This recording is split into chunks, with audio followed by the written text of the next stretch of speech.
A recording here. There it is, right on cue. Well, welcome everybody to the November monthly Motivation Monday session hosted by the AERA Motivation SIG GSC. My name is Andrew Perry. I'm a fifth-year doctoral candidate at The Ohio State University. Yes, we're proud of that D. And we want to welcome you all and thank you for coming to tonight's session on selecting journals and the writing process for doing so and writing up of manuscripts. It should be a really fabulous evening session. The Motivation Monday sessions are hosted by the Graduate Student Committee of AERA's Motivation and Education SIG. We offer this programming as a way to disseminate and share ideas and strategies for conducting educational research. This year, we are continuing our Motivation Monday format from last year by hosting a panel of scholars or practitioners in our field to discuss important topics. So our wonderful graduate student leaders, and many of whom are on this call, and thank you to them, have organized a series of live panels and discussions each month. So make sure to keep coming back. We have them once a month, every month, and we try to send out communications to let everybody know. We would, before we get started, like to take this time to acknowledge that November is Indigenous Peoples Month. The Graduate Student Committee recognizes, appreciates, and celebrates all Indigenous scholars who have contributed to and continue to contribute to educational scholarship. So again, Indigenous Peoples Month, we wanted to acknowledge that. Today, we have three amazing scholars here to discuss how to choose the right journal for manuscripts and best practices in writing for journal publication. And our first excellent panelist is Dr. Charlotte Agger, who is an assistant professor in the Counseling and Educational Psychology Department in the School of Education at Indiana University. She received her PhD in Educational Psychology Measurement and Evaluation from the University of North Carolina at Chapel Hill. Her research interests include psychological and contextual influences related to the schooling experiences of historically marginalized adolescents and emerging adults, particularly rural, Black, and LGBTQ+ students.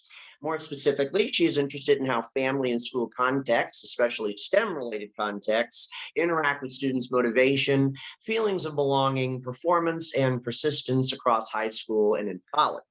In doing this work, she collaborates across disciplines, integrates critical theories and methods, and utilizes a variety of quantitative, qualitative, and mixed methods approaches.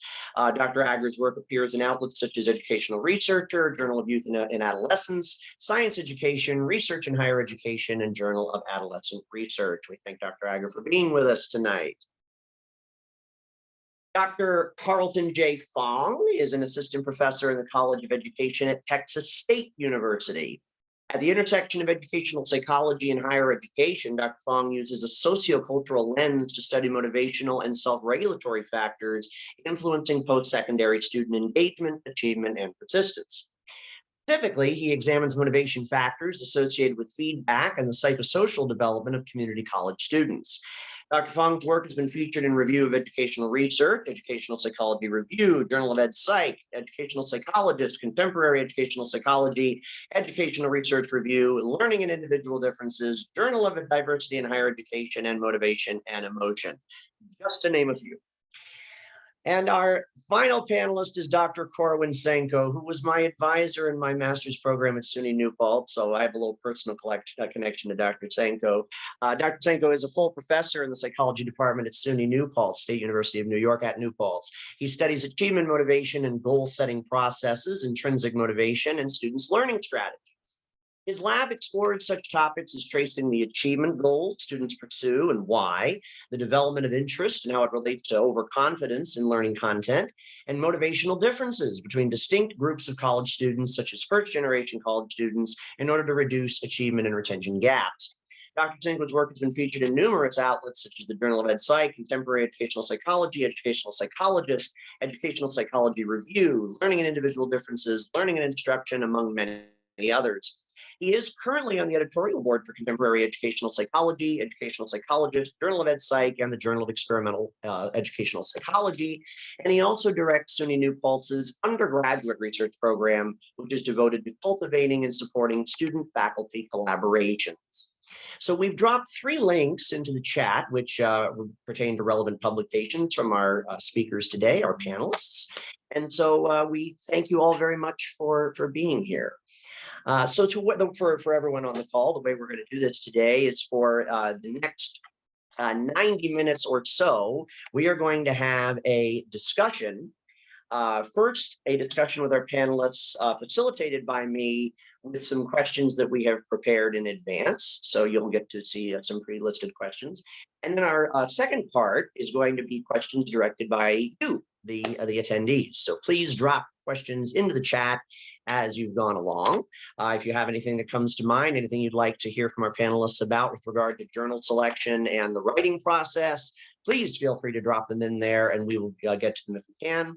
And we do, in past sessions, we have had a collaborative, interactive activity. We expect this discussion to take most of the time today, so we're actually not going to do that. This is going to be a 2-part discussion, one with pre-selected questions and then the questions from you all. So that's how this is going to go today. We expect it to take pretty much the whole time. So does that sound good to everybody? I think we're ready to rock and roll here. Yes, okay, wonderful. So opening it up to the panelists with a first, I don't want to skip that. Thank you for that next slide. We do, if you want to share this on social media, we have hashtag AERA Motivation Monday and hashtag choosing a journal. If you'd like to share it out on your various social medias and promote this and future Motivation Mondays, we would appreciate it. So I think I covered it all. There it goes. Okay, cool. So now moving on to our questions for the panelists. And so this will be an open format. So I will direct the question to Dr. Fong first, and we'll just go around somewhat randomly as we, just to keep things moving. So, so Dr. Fong, the first question, and then we'll ask this for each of the panelists, is what is your process for selecting journals, selecting outlets for your manuscripts? What informs your process in selecting an outlet for your work? That's a really big question, and I think we're gonna pick it apart, I think, throughout the panel. But I think the very first thing I do is look at the journals that I'm citing in my research, right? So I look at, what are the papers that I'm reading, and from there, that gives me just some guiding direction on maybe where to first look. So if I'm reading a bunch of articles from Contemporary Ed Psych and Journal of Ed Psych, then hey, those might be potential outlets I might consider. And then based on those initial data points, I might go to the journal websites, look at their aims and scope, and check out what have they been publishing recently. And for me, that really gives me a sense of, okay, I think I know what this journal is looking for. I know what types of articles they're publishing, and it kind of just gives me a sense of, okay, maybe these are some good feelers for selecting potential outlets. But I would say even before then, and I think we have some questions getting at that, is I have usually some guidance. My kids just got home from daycare, so and they're handing me their artwork. So here we are. But usually I have a good sense of what journals I'm aiming for as I'm collecting the data, analyzing the data, and writing up the manuscript. And so it's kind of this weird process, but I'm like, oh man, I really feel like this could be like a CEP. Like, I don't know why, but like for some reason you kind of start like internalizing this process. And so that kind of that's my current process. But I would say as grad students, like starting out in publishing, I would recommend kind of what I initially described. Thank you very much. Dr. Agger, how do you feel about this process? I feel good about the process just mentioned, because I think I do the same and basically the same steps. I'll add a few more points. So I think early on, when I'm thinking about my idea, I start to think about the target journal, because I start to think about like, okay, if I'm writing something about, race or ethnicity, intersectionality, this type of journal might be good for that, or this type of journal would be interested. And part of the way I do that is by doing a lot of reading. So something I suggest is to read really broadly, read recent issues. So if you see that there's a recent special issue in Contemporary Ed Psych on race and ethnicity, perhaps they're looking for that type of work. So maybe you can target that journal. And like Dr. Fong said, I'll go to the journal website and I'll look really carefully at what the aims and scope are. So is this journal interested in what I'm doing? So am I doing a study is it quantitative in nature? Is it qualitative? Is it mixed methods? Sometimes you'll see on journal websites, they might not necessarily be interested in like a qualitative study or a mixed method study or a quantitative study even. So you have to really figure out what the journals are looking for. And I think something that Dr. Fong kind of hinted at is this takes years of kind of being in the field and doing a lot of reading. And the more experience and as a grad student, kind of the more reading, the more experience you have, you're going to get better and better at recognizing this is a JEP, this is a CEP, this is an educational researcher, or maybe I can go for a broader educational audience. What else can I mention? Oh, I'll just mention that sometimes, and a lot of times with me, I work in, I like to work collaboratively in teams.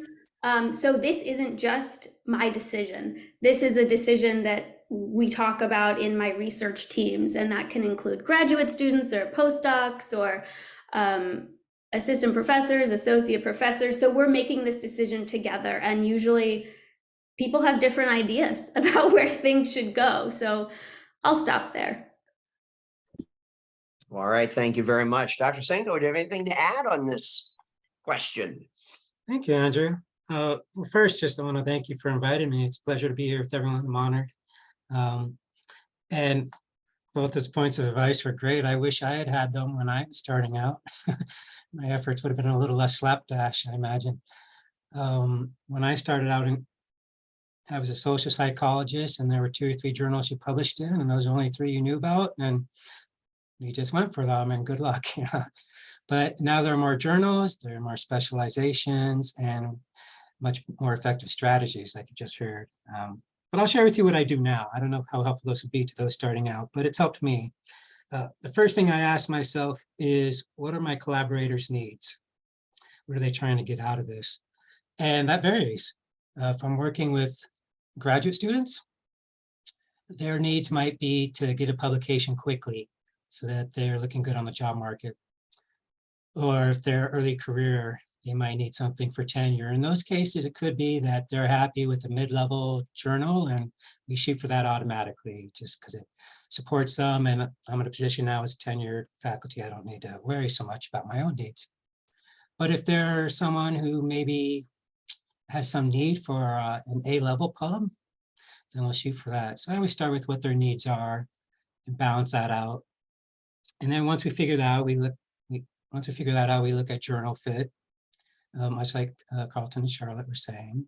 For me, for example, if I'm doing a series of studies that are laboratory experiments, I'm probably not going to submit it to JEP or CEP because I don't think they're as open to those kinds of research studies as, say, motivation science or some social psych journals would be. So I think about fit in that way, as well as looking at whether those outlets have published similar works in the past. And then once I figured out fit, I think about rank ordering the quality of the journal, its impact. And I want to share with you a story that's been a beacon for me.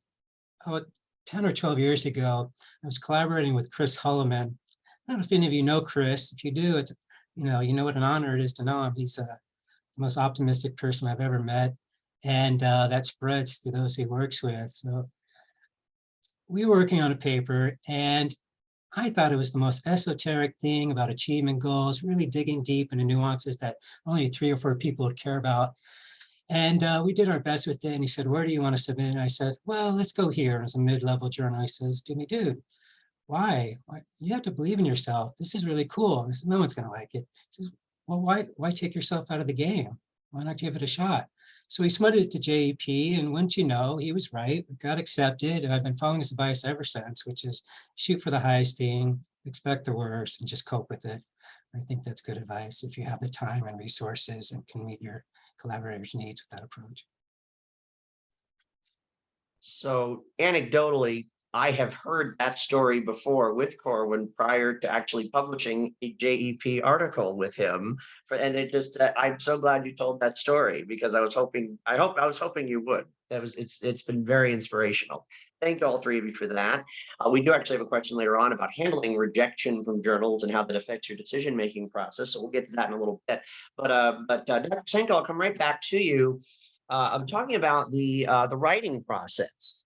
The question here about how does journal selection affect your writing process? So is there this reciprocal relationship where you write for a journal? So I've selected a journal that affects my writing, or how I'm writing this up, or how I'm doing the project, like Dr. Fong was saying, might affect what journal I select. You balance out it all, and what happens from your perspective where you couple your writing process with your selection of an outlet? Well, that's a tough question. I'm curious to see what the others think. On my end, I tend to choose a narrow set of journals, so my process is pretty similar for them. The big differences are whether they are empirical outlets or think piece outlets, JEP versus EPSych, for example. And that affects how I approach the literature review. It affects how many tangents I allow myself to go into to try to showcase how relevant my work is to this neighborhood and that neighborhood of theories. So, you know, those outlets affect how I arrange, how narrow versus wide I allow myself to go in the lit review and in the final part of the paper. If I'm writing for an empirical paper outlet, though, I'm pretty much writing the same approach regardless of the outlet. Probably because I'm always assuming that I'm going to shoot the best I can get and just accept whatever happens. So I've never been so strategic as to try to write differently for outlet A versus outlet B if they're both empirical outlets. And but I imagine if I were, it would be less about writing and more about whether or not I think I have enough studies to meet their norms in that journal. For example, JEP would probably expect large samples in multiple studies, whereas mid-tier journal would be happy with modest samples in a single study. And those are the kinds of decisions that I would tailor my outlet around, but probably not so much the writing of the introduction, method, results, and discussion. But I'm curious what others think. Dr. Agger? I think I agree in general. I think the journal choice does affect my writing quite a bit, because I'm thinking about how that sort of how those folks, the people on the editorial board, I'm kind of thinking about like what is their theoretical orientation, or what's their background, what do they care about, and I think that can inform the whole paper, because I think it can inform your literature and also the measurement. How are you measuring certain constructs?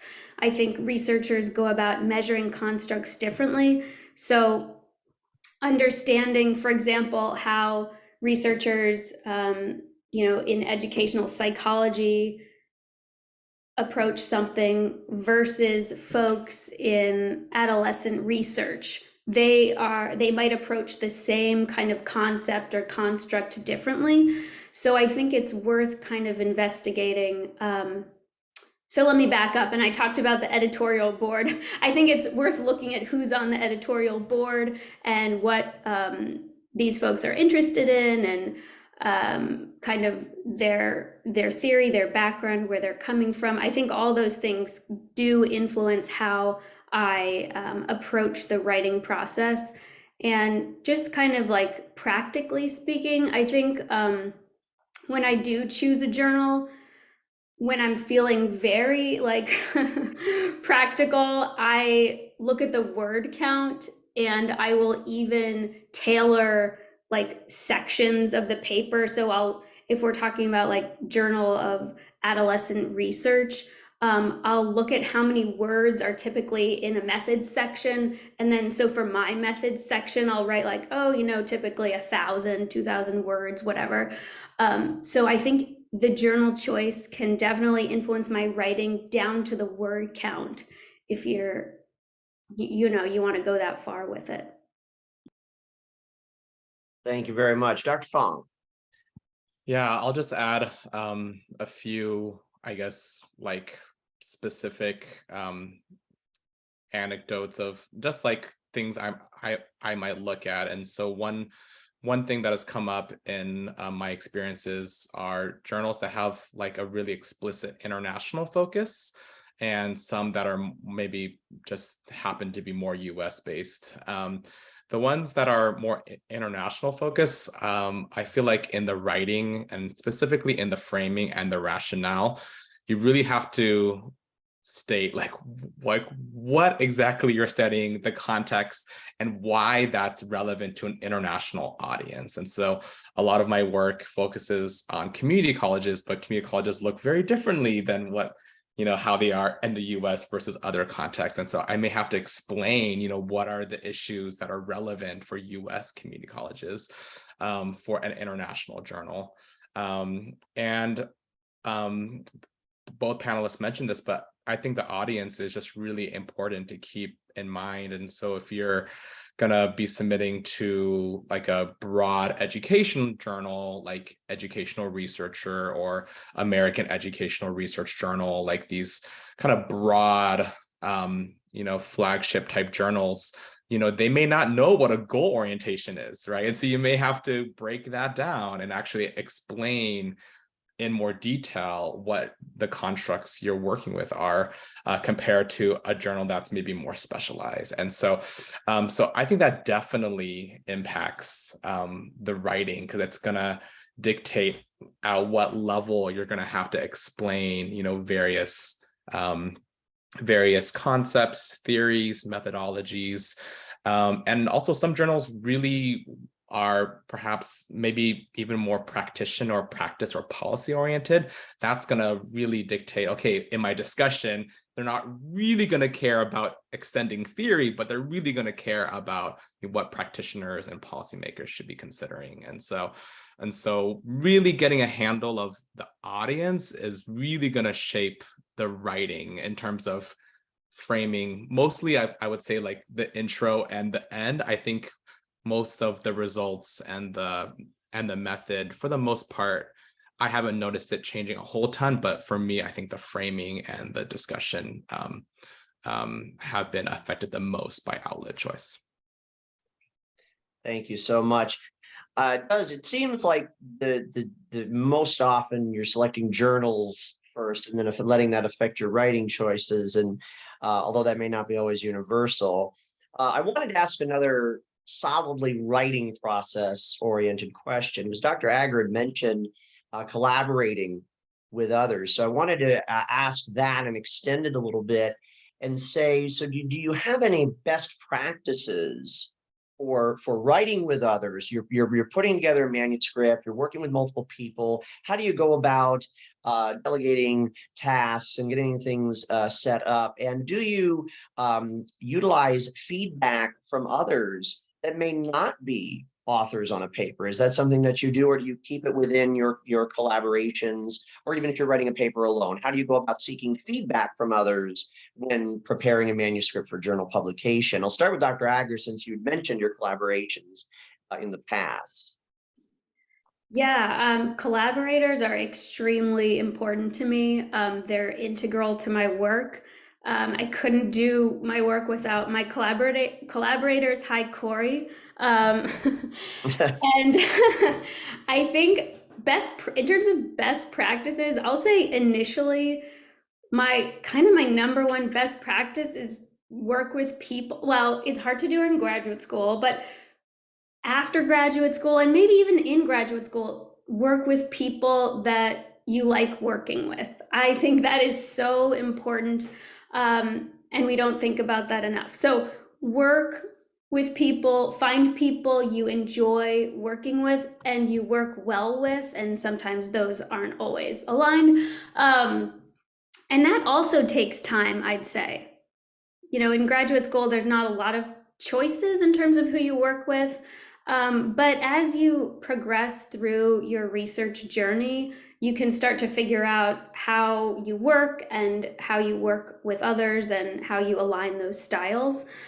I'd say one kind of best practice that I engage in that Dr. Alison Koenka kind of led me to is when I get some reviewer feedback after I've submitted a paper to a journal and you get that reviewer feedback. One thing that I think is really helpful is you can make a spreadsheet of the feedback and kind of lay out the comment, your initial thoughts about it, and maybe you're discussing this in your research team, how you might tackle this, kind of who's going to tackle it. And that helps you work through the reviewer comments by taking it out of the Word document or whatever format it's in and putting it into Excel. And you can kind of see where the patterns are if multiple reviewers are mentioning the same points. So I think that's the best practice I try to engage in, kind of organizing my reviewer feedback and tackling that. Another thing I'd say is with my collaborators holding regular meetings, maybe having a writing group, writing sessions to help you stay accountable. That can be really helpful. And then feedback. Definitely, personally, I'm a big proponent of asking colleagues, friends, mentors, hey, can you read this before I submit it? I think those extra pair of eyes can be really valuable. You could even reach out to a researcher that you admire and who's doing similar work and say, hey, can you read this? And maybe they're on that editorial board. So I think definitely I would suggest seeking feedback from folks. Thank you so much. Dr. Fong, would you like to add something here? I would say have a flexible groundwork for how you're going, or have a groundwork for how you're going to collaborate and what the products are and how those are going to look like, and then with like a layer of flexibility. And so oftentimes I'll go into a collaboration thinking, okay, like what are we gonna kind of set out to do, and like, okay, let's submit this paper. You know, like what are you thinking about for authorship order, because that's going to help kind of dictate, you know, who's going to be doing what, who's going to be taking the lead, maybe who might be doing the analyses. You know, you kind of map that out. And then I always say, like, have some flexibility there. Like, I think have like a working agreement for what that's going to be like, but then life happens. Some people need to drop out. Some people want to add on. And so I think just having that initial conversation, but not be so rigid about it, like kind of have some flexibility. I think that has worked well for me. And then I will second what Charlotte mentioned about the working groups. I think just maybe with the pandemic, like there's just been more like Zoom get-togethers. And for me, I've really tried to take advantage of that. And so I think I coined it, but maybe someone else said it before, but I've coined a term called Zoomadoro, where you do a Pomodoro, which is like the 25-minute working time, 5-minute break time. And you do it over Zoom. And so Zoomadoro, thank you. You can tweet that if you want. But I have found that super helpful, just because not only do you have the Pomodoro structure, but you have like the extra layer of like accountability, like someone looking at you through Zoom. I don't know. I just need those structures to be motivated. So And how fortuitous, you mentioned it, you explained it in such detail. You have just described the Motivation SIG GSC's writing groups, which Elise Allen has just put into the chat. If I had not met, I'm glad it was like we coordinated it. We didn't. I didn't even say anything to her. And there it is. So that is fantastic. That is exactly what occurs on Tuesdays and Thursdays, every Tuesday and Thursday. So if you are in need for some Zoomadoro experience, we need to copyright that, Doctor. But anyway, thank you for that. Dr. Senko, anything to add on collaborations and feedback? Well, not a whole lot. I feel like I learned a lot there. I suspect my experience is a little different from Carleton's and Charlotte's, maybe because I'm at a small teaching school. So I don't really, I mostly work with internal collaborators, master's level students or undergraduate students, which means I'm usually taking the lead on a project, and that my collaborative efforts are mostly geared towards finding tasks and level of engagement in students that suit their skills and their needs and interest. But on the occasion where I do have an external collaborator, like I do now with Arif Liam at the University of Singapore, I find that it's valuable to first ask, what are we trying to get out of this? What are our needs and goals again? And that will influence who takes the lead. That'll influence how you divide up the task. That'll influence how you approach the task. For example, if you have a colleague who's mostly interested in learning from you in some way, then you're going to spotlight a lot that in your conversations over Zoom. But if you're instead looking for someone who wants to get something out quickly, that's going to change your process entirely. If you have someone who wants to split and divide and conquer the work, let's just say they do the stats and I do the intro, that's a very different approach than someone who wants to go line by line for the professional development. So for me, it really depends on what my colleagues are trying to get out of it, and then I tailor an approach. And the good thing about that is it lets you anticipate where problems will arise, such as disagreements. You can get a sense of who has a very firm belief about how this paper ought to go versus who's flexible. You can learn about who's in it more for social reasons and networking reasons. And so that will allow you to temper your interactions and feedback in ways that are useful versus those who just want to be task-oriented. The other thing I find is that if you do take a divide and conquer approach, what do you do when you write so differently? And who's responsible for cleaning that mess up? That can be a difficult conversation. It usually falls on the lead author, but I find it to be a major challenge often because people are sensitive about their writing, and we feel like the way I have it is fine. Someone else is telling me to change it this way, and do you risk changing it or not? So those are awkward conversations that one has to anticipate in a collaboration.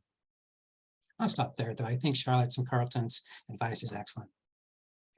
Well, and you mentioned something, Dr. Senko, that I want to extend on a little off. This is a little off menu. It's not on the pre-written list, which is you work with students, as you said, more often than not. And I think Dr. Agar and Dr. Fong, I think you both would as well work with students as well as peers. And we as graduate students are in this position where we likely are working with peers as well as professors. So I was wondering if you could speak to differences, potential differences in the process, if any, between working with peers versus working with, in your cases, students. But I would imagine it would be informative for everybody else who would work either with their advisors and professors or perhaps with their own peers. Is there, so in your experiences, have there been differences in those dynamics, and how does that influence the writing process, if at all? I'll start with you, Dr. Senko, since we just were talking about that, and then we can go back to Dr. Fong and Dr. Agar. Yeah, I'll be brief about this because I think I lack the experience that others have. My experience with students is mostly master's undergraduate level, so they're not quite at that level where you are now, where you can move a program forward by leaps and bounds. I can't lean on them for that. I have to provide more structured guidance, whereas PhD students can do everything. So the approach is different depending on their level of students.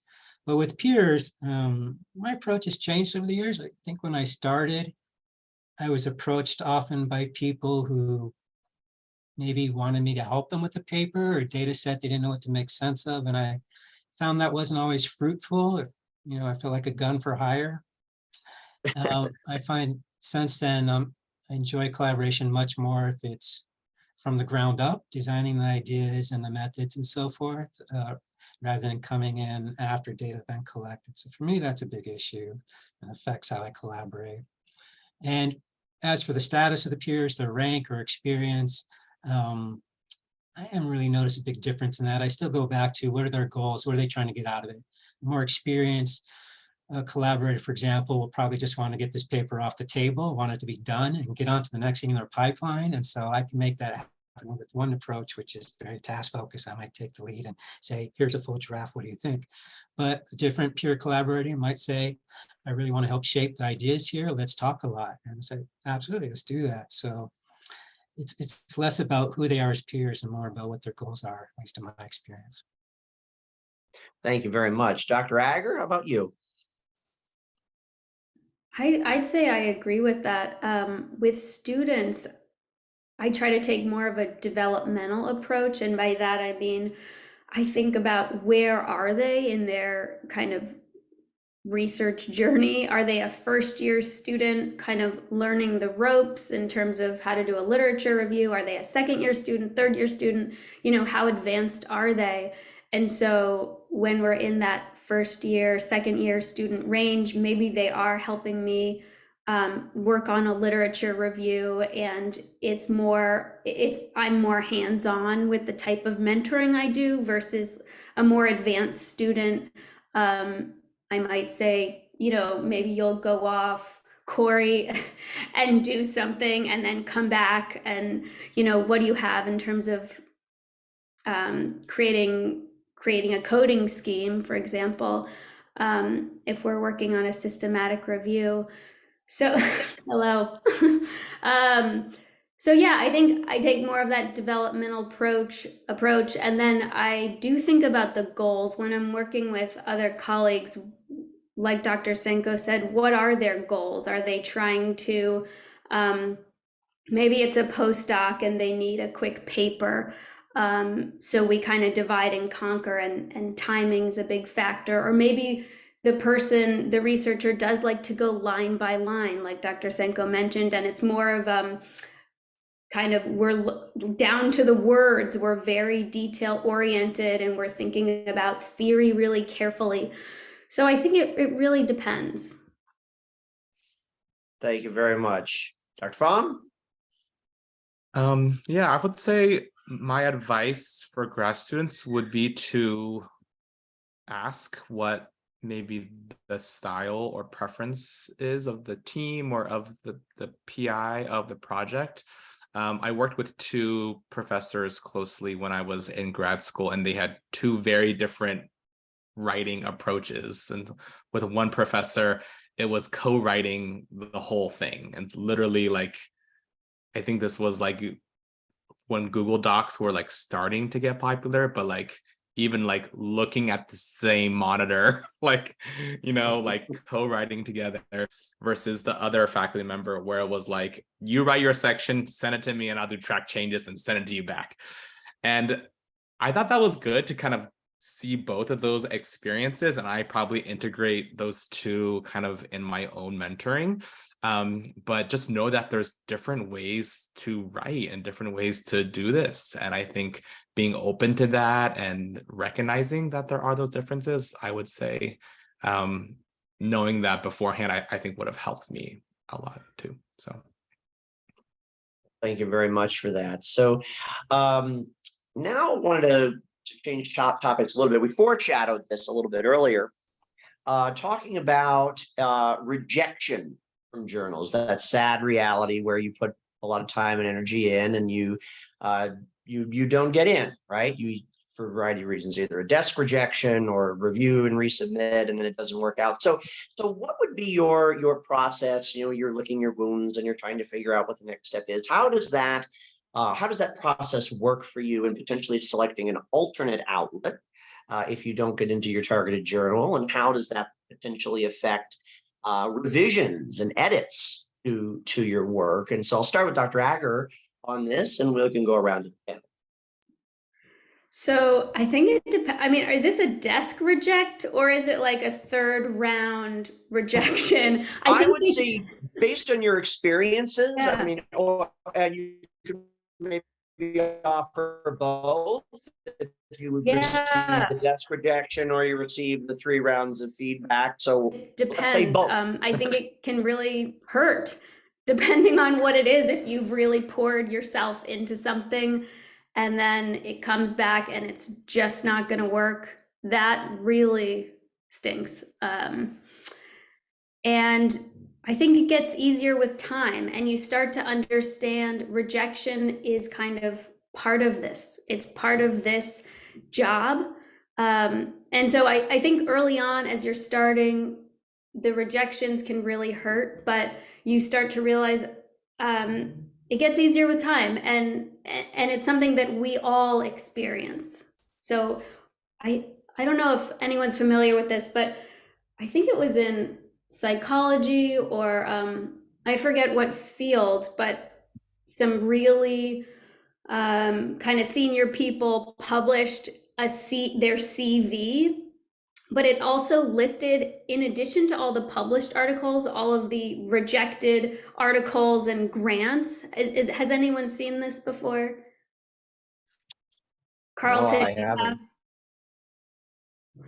Yeah, I think I can try to find it after, but it's really helpful to see these senior people and just how, all the rejection that they've experienced as well, because we don't really think about it, but it's something that happens that we all deal with. And so I think personally what I do is I get the email, I read the feedback once, and then I kind of put it away for maybe a day or two.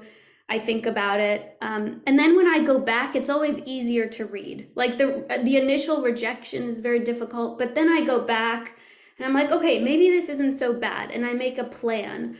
But I always make a point to jump back in relatively soon and find another outlet. And so kind of reignite that passion for the paper. So don't wait too long, set it aside for a little bit. And then I suggest kind of jumping back in.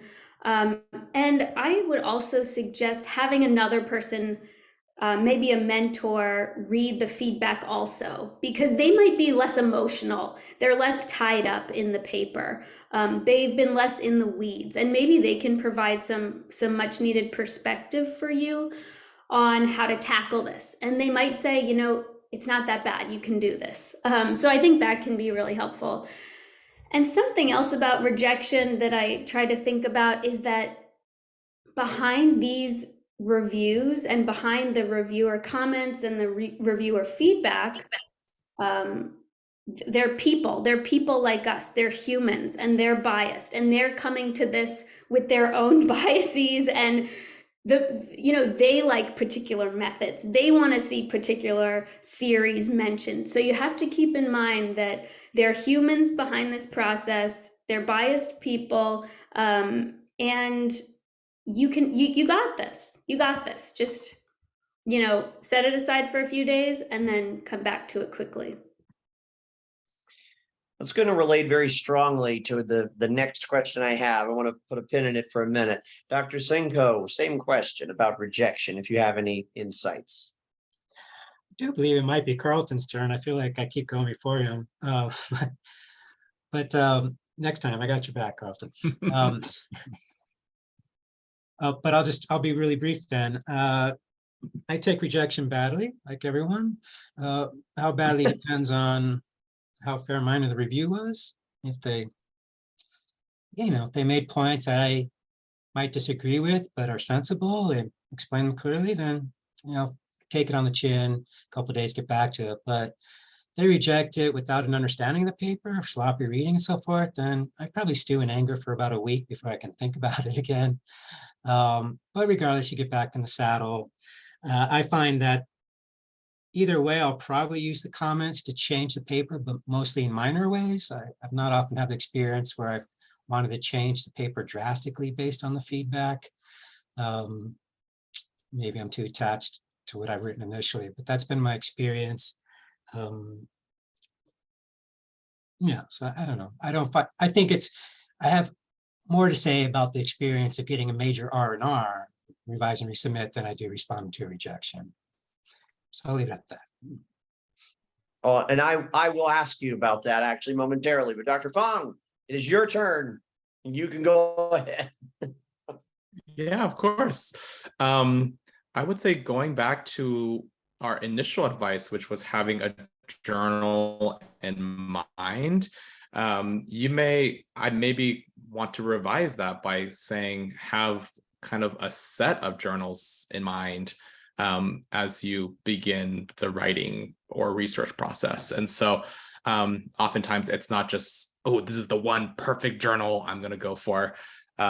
You have your priority, right? And so you're like, oh, this is my top choice, but then you kind of have some other backups or some other options in mind.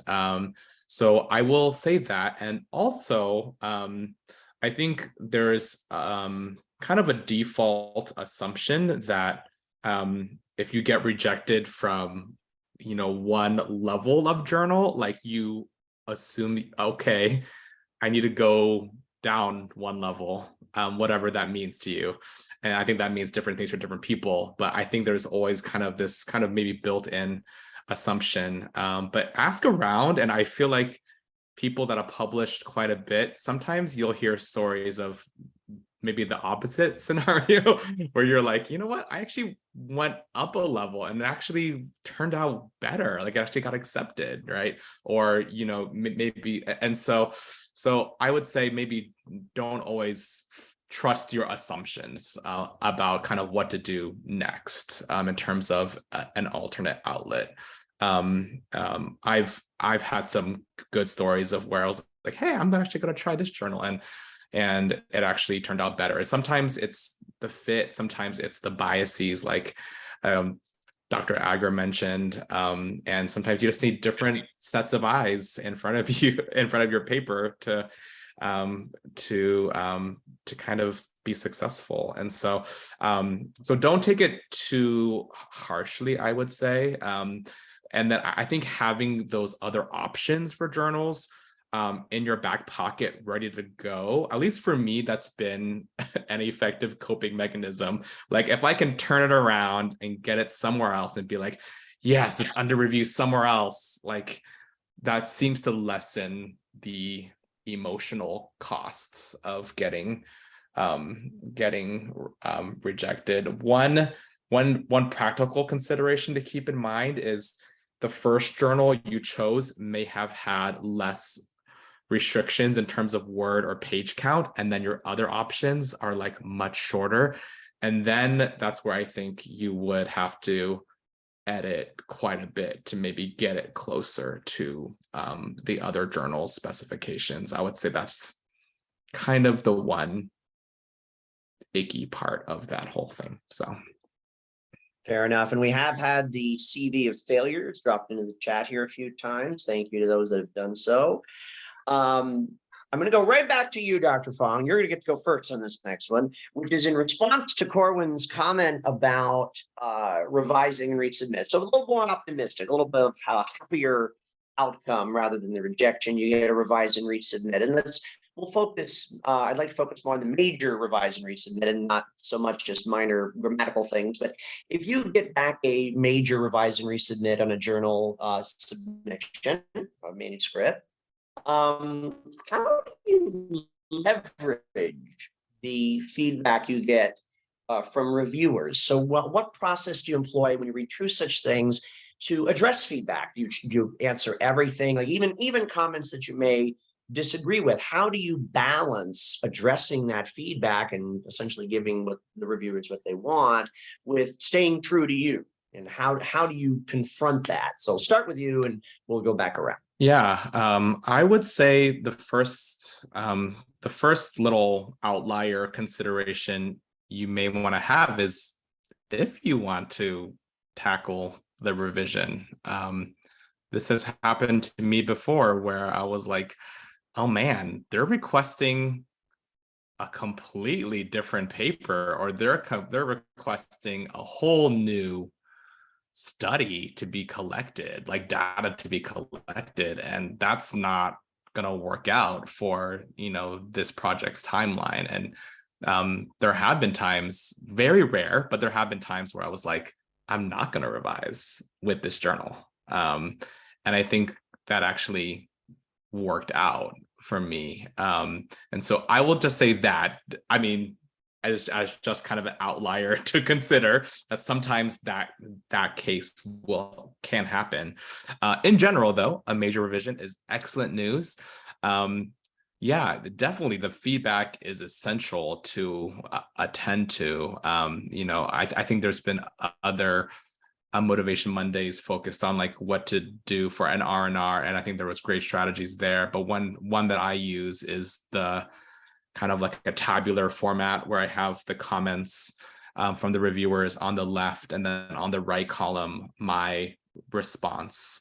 And I really try to bend over backwards to make sure the reviewers' comments are addressed. I don't think there's a magical percentage, but I would say like I try to really, really have great responses and changes to about like 95% of the comments, and maybe the last 5% have a really good rebuttal, right, to that feedback. But I would say, yes, definitely be responsive.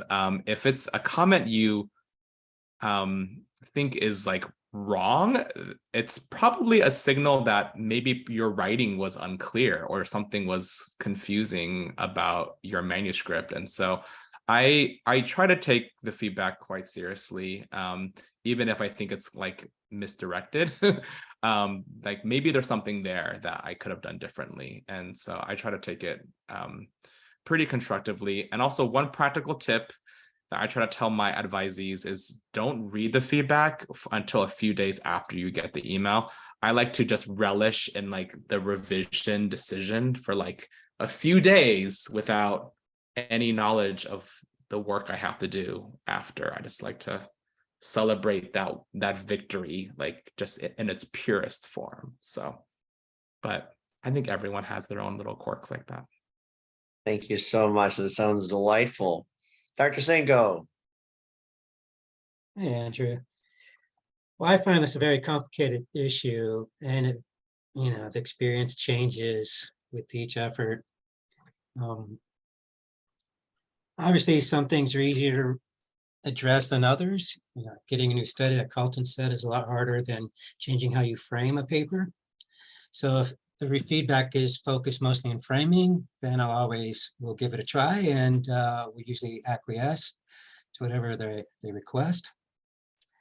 But if what they're requesting is about the methods, and it's, I think, beyond the pale, either because we don't have the time or the resources to accomplish it, then I tend to dig in and defend why our approach is adequate and highlight the contributions of the paper. So a lot depends on what they're asking to change.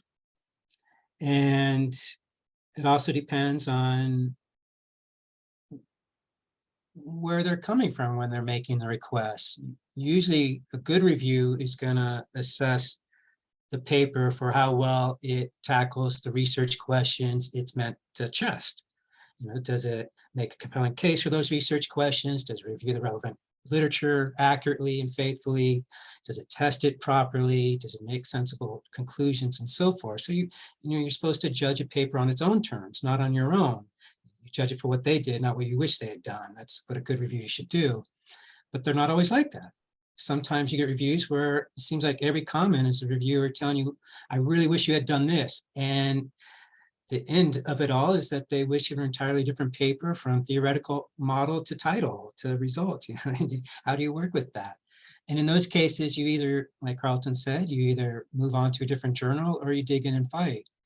And so I'm curious to see from the other panelists what percentage of their experience is to acquiesce versus rebut. But I find that percentage depends on where that reviewer is coming from. If they're coming from a place that's not entirely faithful to what the reviewer's task is, I'll probably dig in, argue a bit, and hope that the editor and the other reviewers will see my side of things. So I don't know if that's a common approach. I imagine that's pretty rare. It sounds a little combative, but I find that it's necessary. And then, well, yeah, that's probably a good place to stop. I'm curious to see what Charlotte thinks. Go ahead. I don't have too much to add. I think I do some similar things. I read, well, I celebrate, and then I read the reviewer feedback very carefully. And I think here's where I go back to kind of that, entering it into that spreadsheet where I can kind of pick up on themes. I can put big substantive comments, maybe those are the most important and those are at the top, and then kind of grammatical errors I have at the bottom, easy things I can fix. But I think in general, I also really aim, like Carlton said, kind of bend over backwards to make sure I'm addressing the reviewer comments really carefully. I take them really seriously. And yeah, I think in most cases, if they're trying to change the entire message, then I start to question what the intent is, or I question, should I push back on this? I've never pulled a paper, so I'm really curious about that process. But yeah, I would say don't be afraid to question, and kind of, if there is something that really gets at the core idea, the core results, the core message you want to tell or story you want to tell, then I think it's okay to push back. And I think it's okay to push back, but also have that rationale for why you're pushing back and really explain and justify why you're pushing back. So yeah, I would say don't be afraid to say, hey, we're going to keep this as is, and this is why. We're going to keep this theoretical framework. We're using situated expectancy value theory, and this is why. This is why it helps us tell this story.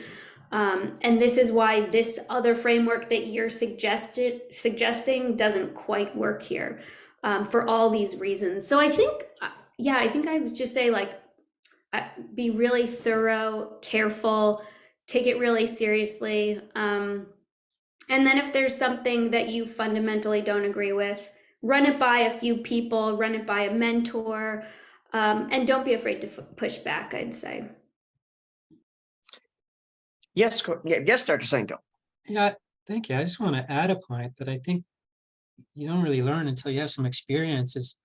That when you author a paper that you spend so much time on, you're one of the leading experts on that topic. But you fail to recognize that easily if you feel like, oh, some reviewer is an expert in the field and you feel they know more than I do. And I just have to, there's a difference between being polite and cooperative and being servile. Years. I think sometimes we have to recognize that there aren't a lot of experts on the topics that we specialize in, and we're one of those experts. So it's okay to stand up for yourself on occasion. Doesn't mean you're picking a fight. Just means, understand what your arguments are. If you're confident in them, then maybe put them forward in a way that's polite. That's all.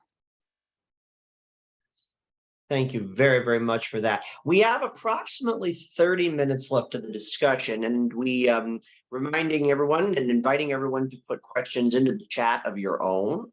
If you would like to ask any of the panelists any questions pertaining to journal article selection or journal selection and article preparation and writing, feel free to put things into the chat. I'm going to keep asking questions if you don't, but feel free to include. We want to draw everyone in to this dialogue.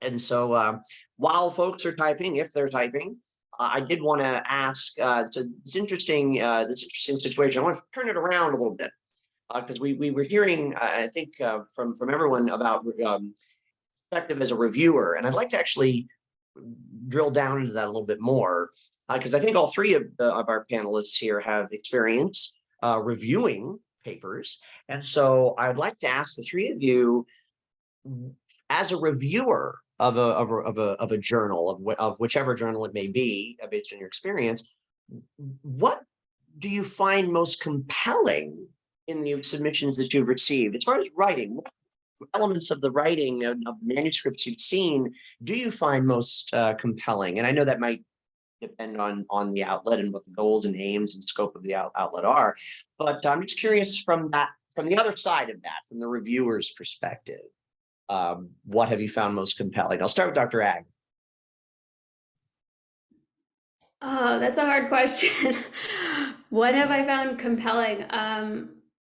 Well, something that I find really compelling is really interesting, fresh, new ideas and connections. Because sometimes I think we're kind of stuck in terms of talking to ourselves in a certain way. And so when I hear a new idea that sparks a lot of excitement, and it's contained in a paper with really solid methodology and clear writing style, that's really compelling to me. But honestly, I have to think about, this is a hard question. I want to hear what the other folks have to say. That's okay. Carlton, you go ahead. You go ahead next. I would say it depends on the journal as well, which is kind of the theme of today, right? Every journal is going to be different. And so if I'm reviewing for, we keep talking about Journal of Vet Psych, but Journal of Vet Psych kind of has a specific aim, which is to publish kind of the, leading pieces that will shape the field and shape theory and shape how we consider phenomena to be. And so when I'm reviewing for that journal, I'm really looking for that generative potential in that piece, and the writing has to convey that. That's not to say other journals don't have the generative potential, but I just think they just might have different foci. And so I would say the journal really matters, and thinking about how kind of the writing best conveys the contribution to me is something that I'm always looking for. So Dr. Cinco? Yeah, I agree 100% with that. For the more elite journals, you sort of feel as a reviewer like you have to protect the journal, its integrity, its quality. And so you focus a lot on the quality of ideas and how generative they are. And so if you get an impressive paper methodologically, but doesn't have a lot to say, you're probably not going to support it. So no amount of fancy statistics will help if you don't have an idea that's really moving in a new direction. So it's really essential that the introduction and discussion section go into detail about how the study can contribute. All too often we see papers when review where the discussion section, for example, summarizes what was found and then acknowledges the limitations and then has a conclusion, but you're not leaving there thinking, I'm invigorated by what I can do with these ideas. I know what the next step is, or maybe they're just giving little hints, but the readers have to figure out how to do it all themselves. And I learned from seeing so many examples of that why not just give it away? Give the ideas away in full, give some new ideas out there, say you could go this way, this way, this way, give a bunch of ideas to excite people. I think that kind of buzz that you create in the discussion section goes a long way for these high-level journals that value the theory front. If it's a mid-tier journal, then I always feel like I want to be supportive. And so I'll identify what I think are the strengths and weaknesses, and I'll tell the editor, hey, I don't know what to think. What do you think? Here's what I think are the pros and cons. I said major R&R, good luck, editor. And so usually it's much more supportive that way. And if it's a special issue where authors are invited because of the reputation in this area, then my job as reviewer is to support them fully by strengthening their paper. So I'll focus a lot on just how to clarify theory, how to provide more guidance for readers who might be unfamiliar with the topic, those kinds of things. So a lot, like Carlton and Charlotte said, depends on the journal and your goals and so forth.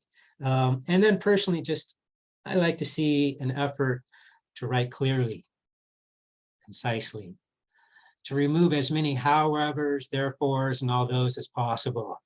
So I like a crisp paper if it's possible. I know it's a little unfair to expect that, but to me, when I see paper written that way with a little bit of flourish, that excites me. That tells me these people have skills, and I trust that they're going to be able to make a strong revision, whatever I ask them to do. So that goes a long way for me. Thank you very much.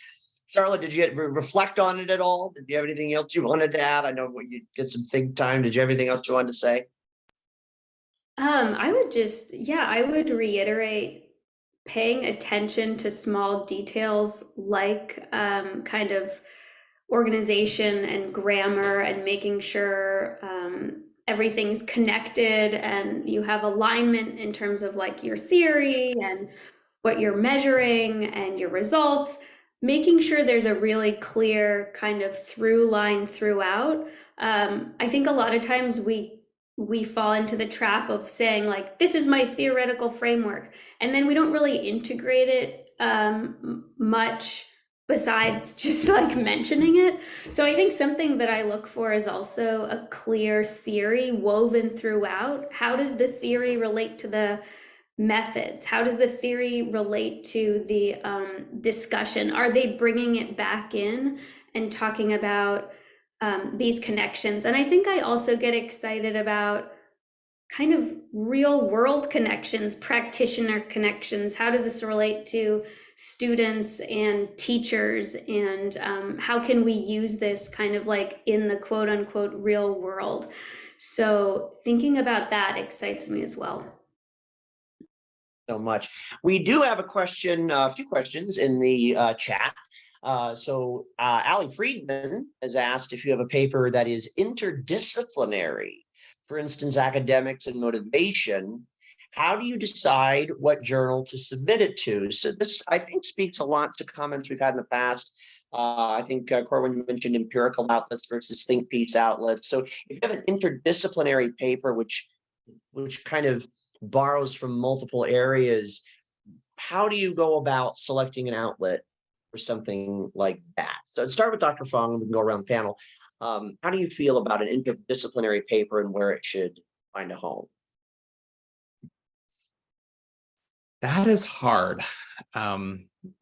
It's, I think, a perennial issue for a lot of scholars that work in interdisciplinary spaces. I have felt a bit of that kind of working in the higher ed space as well as the ed psych space.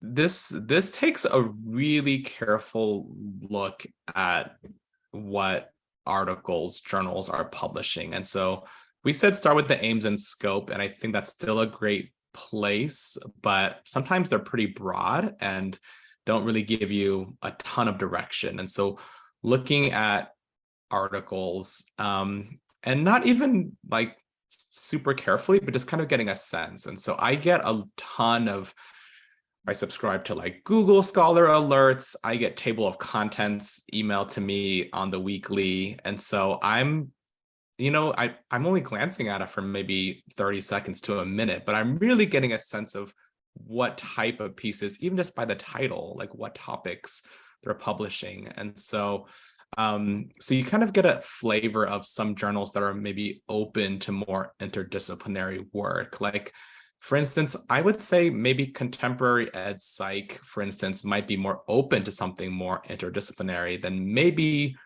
Journal of Ed Psych historically, right? And so, you once you kind of get in the journals, you kind of get these. You get this sense of, are some journals leaning more interdisciplinary than others? And then once you kind of find that journal that you think, okay, this is interdisciplinary, this is kind of giving me a sense that they're open to this. One strategy is you could email the editor. You could say, hey, I'm doing this piece. This is the abstract. What do you think? Sometimes that's faster than doing the whole submission and waiting for a desk reject. So if they respond, great. If they don't, well, you're definitely welcome to try. And when you do try, I would say state why it's important that your work is interdisciplinary. And so if you're going to aim for contemporary ed psych, well, it's a primarily ed psych audience. So you want to make sure that's definitely forefronted in your work, but then you want to explain why bringing in that other discipline or mixing these disciplines together is actually really generative and really important. And so if you're going to really push for this interdisciplinary project that you have, I think making sure that case is made and is done well, I think will help you not only find the journal, but also find success with that journal. And so I think I'll add that second piece that wasn't really part of the question. So Thank you very much. Dr. Senko? That's just another awesome answer, Carlton. I feel like maybe you have more experience with this than I do. Most of my work tends to be pretty much into the nitty gritty of an idea and tinkering around and less big picture and interdisciplinary. So I have less to say than you and Charlotte, but in the few occasions I have tried something interdisciplinary, it's been in neighboring fields. So it hasn't been a hard reach for me. It's been metacognition and motivation, or it's been social psychology and educational psychology. And in those cases, I just have to figure out which of those audiences do I want to write toward, which outlet in their fields. And for example, Andrew and I recently had a paper that merged interest as a motivation construct with overconfidence as a metacognitive construct. And we were writing that. Nobody panic, that's just the lights. But when we were writing that, we thought, where should we go with it? And we were fortunate enough that we found an outlet that both fields like. But what I did notice in that experience is that you have to write so that both audiences understand, and that's hard. You have to write in more general ways. You have to strip away some of the jargon that's not necessary. But you also have to prove your credentials to everybody. You have to show, I know the major papers and the key findings, and you have to do it in a pithy way because you're touching on two different literatures or three and bringing them together. And so for me, that's the big challenge, more so than finding an outlet. In my experience is, how do I find something that speaks to these different audiences in a way that's manageable, accessible, and so forth. Thank you. Anything you'd like to add, Dr. Agger? I think I'll just echo those excellent points.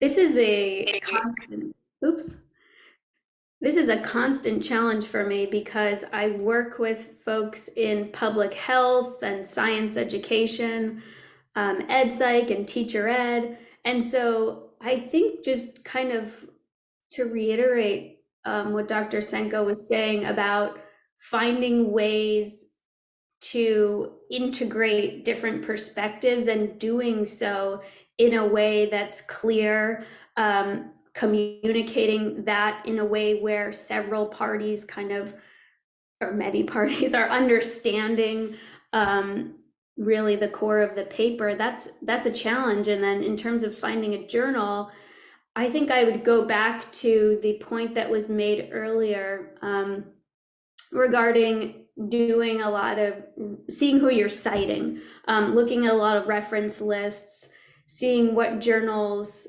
are being mentioned that you're utilizing, and then going to those journals and kind of seeing what they're publishing.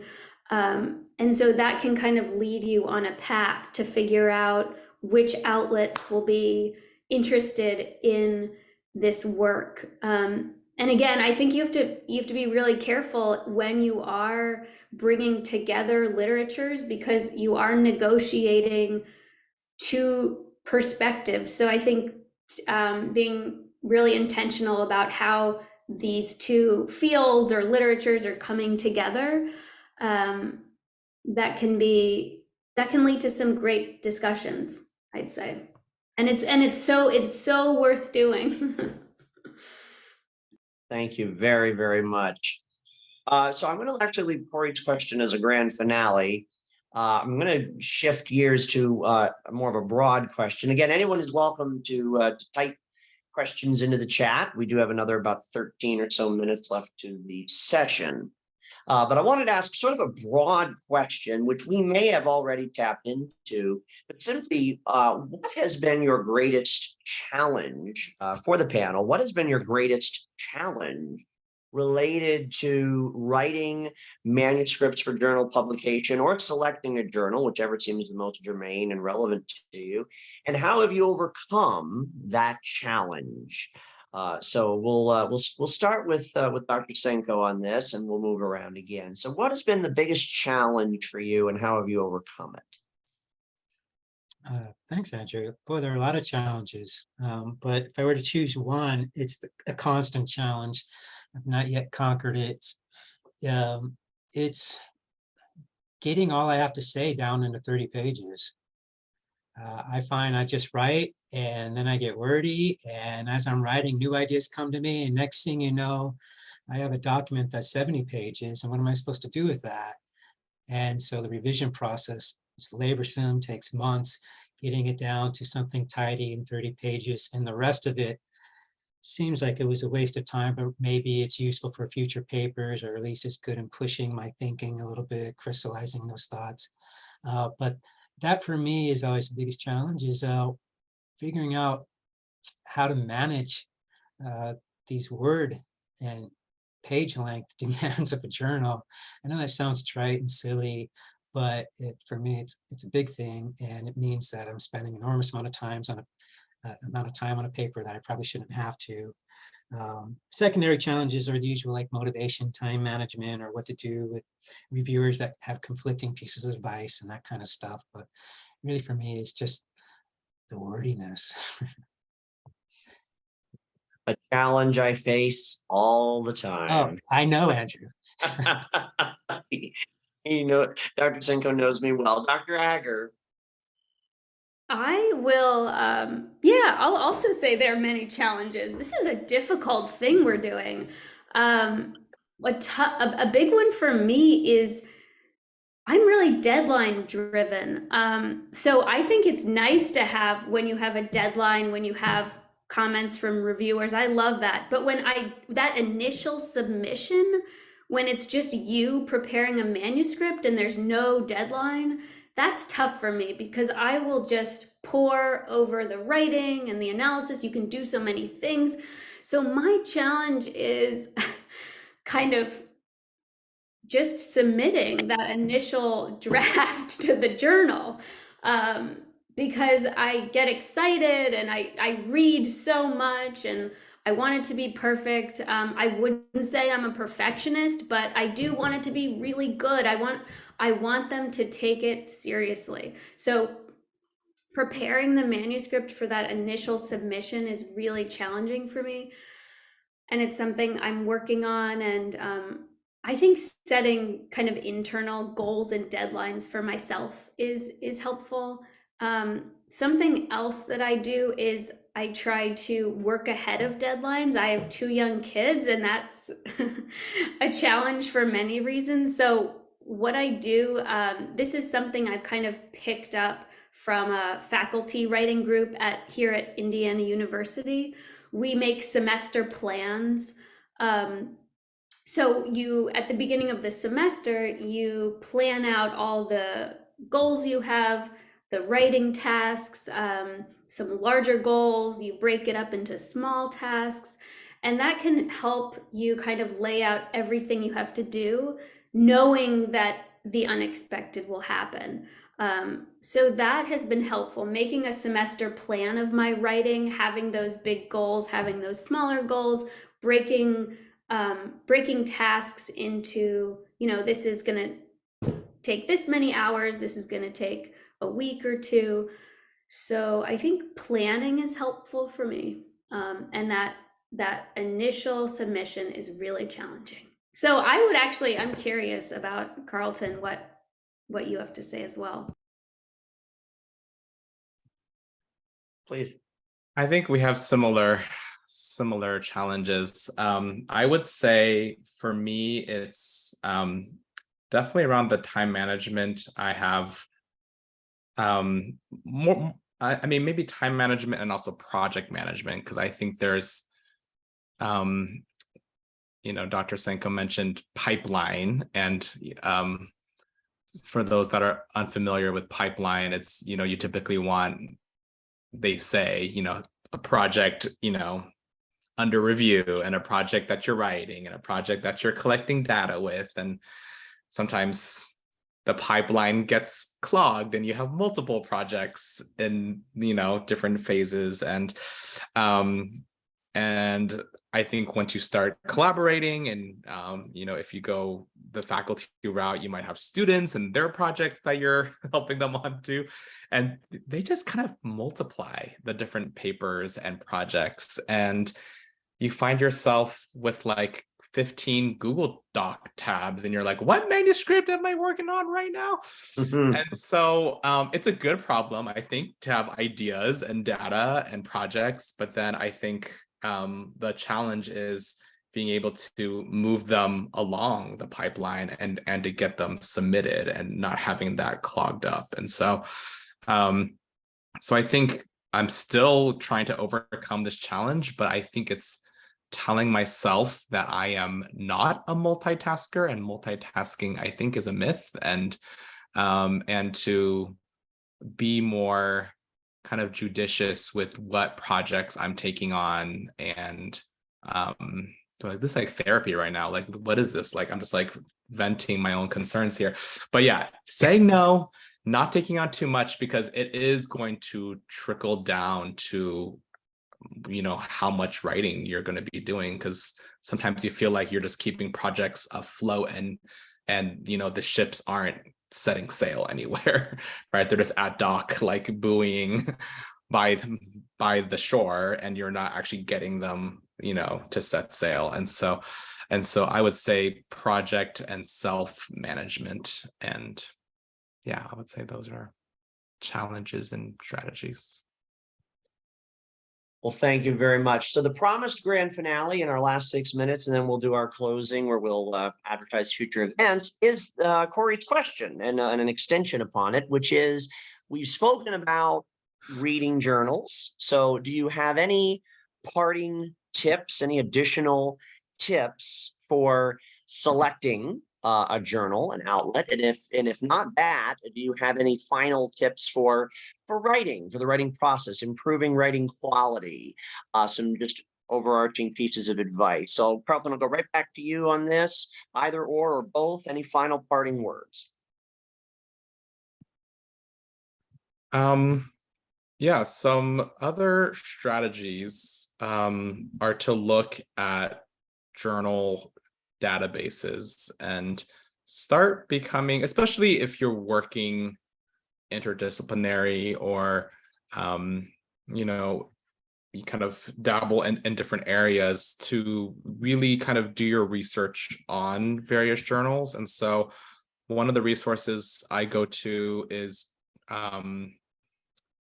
Insights. It's by I can never pronounce this name, Clarivate, the journal citations reports. They tend to focus on more of like the impact factor journals, and we can have a whole Motivation Monday on journal metrics some later day. Obviously, no metric is perfect, and metrics in general, I guess, aren't perfect. But for me, actually, I'm like a nerd, and I like wait for like the new journal citation reports to like be released like every like end of June. And I'm like, I don't know, I'm like, it's released. And I like go to the website and like look at all the journals and their impact factors. And also like, not only just to see like what are like the changes in the impact factors, but like what are other journals out there that I've never even like heard of. I've been doing research for almost 15 years, and I'm still like, oh, that's a journal. And then, so sometimes it's just learning what journals are out there, and there are so many. And so I would say looking at these different databases, one more y'all might be familiar with is Cabell's, and they also provide a huge database of journals by field. Most of your institutional affiliations. The library subscription should have subscriptions to, I think, both of these. So definitely ask your librarian for access for these if you can't find it on your own. But yeah, do your research on the journals that are out there, because I'm still learning about the different types of journals that are out there. And sometimes there's a journal that's a really great fit for your piece that you might not have even thought of, at the beginning. And so I'm a nerd, and I get really into journal metrics and databases. You kind of have And thank you very much for that, Dr. Agger. Wow, I'm learning so much. I was also going to mention the databases, so I thought of something else. I recommend, well, I'll just say first that this is a learning process. This is a journey, and you don't just wake up and it's, you're good at finding journals and knowing different journals. This takes years of kind of learning and seeing what's out there and reading and rejection and all of that. So this is a learning process. And my tip is I would kind of reflect on, what does your university have to offer? What can they offer you? Do they have a writing center? Do they have free editing services through the writing center? What do your librarians do in terms of, so I'm obviously at a big flagship university, but just recently I've realized we have all these resources here at IU. The libraries will help you perform database searches if you're doing meta-analyses, systematic reviews. So I guess my kind of last words of advice would be, do a lot of research around your university. What kind of resources do they offer you for free that can help you in this journal writing process, because you don't have to do it alone. There are resources that you can use. And Dr. Senko, you have the final word. No pressure. Not at all. I think earlier I had a general tip about being expansive in the discussion section, really making clear why your work matters. So many manuscripts, I think, fail at that stage. So I would say go for broke there, and even risk going tangential to your topic a little bit. You can always pare back during the revision process. But to me, that's a really important tip to follow. 2 minor tips: beware when you're a faculty member, you'll get flooded with emails asking you to send your magnificent manuscripts to this journal or that journal. Don't reply to any of those. They're scam journals. And then the third tip is, I do this personally, I don't know if it'll work for others, but I find it useful to look for inspiration when I'm heading down the final stretch of the paper. So I'll go back and read articles that inspire me for their content or for their style of writing. Inevitably for content, I'm always reading something by Tim Urban or Andy Elliott. It's like, oh, that's brilliant. I wish I thought about that. And it turns out almost every idea I've had is one of theirs. I just didn't know it until I was writing my paper. So I suggest just finding whatever inspires you, just to help you make that final stretch down your paper. Those are things that I follow. And good luck. Oh. Well, thank you all so much for your comments and for a magnificent session. And thank you to the attendees. We would like to promote our future programming. So first and foremost, our next Motivation Monday panel discussion will take place on January 23rd. It'll be Motivation, Complexity, Theory, and Methodology, which is a collaboration with the Complexity SIG, and as well as Joey Eisman, who's also a part of our GSC for the Motivation SIG. So we are taking December off, and we will return in January. You can register through a link that I think we can get dropped into the chat. I'm doing it right now for everyone. So I'll drop that in there if you'd like, if you haven't already. I'm pretty sure if you registered for this, you've registered for all of them. So you may not even need to do that, but make sure. And we do have our fall writing group, which will be concluding here in a week or two, a couple weeks, which is every Tuesday from 7 p.m. to 9 p.m. and every Thursday from 11 a.m. to 1 p.m. over Zoom for all of it. And so in closing, we want to thank our panelists for their insightful and enriching conversations. Fantastic. And thank you everyone who joined us. So happy holidays and happy new year to everyone. And we will reconvene in January for our next Motivation Monday. Thank you all so much for coming. Thank you very much. It was awesome. Wonderful time.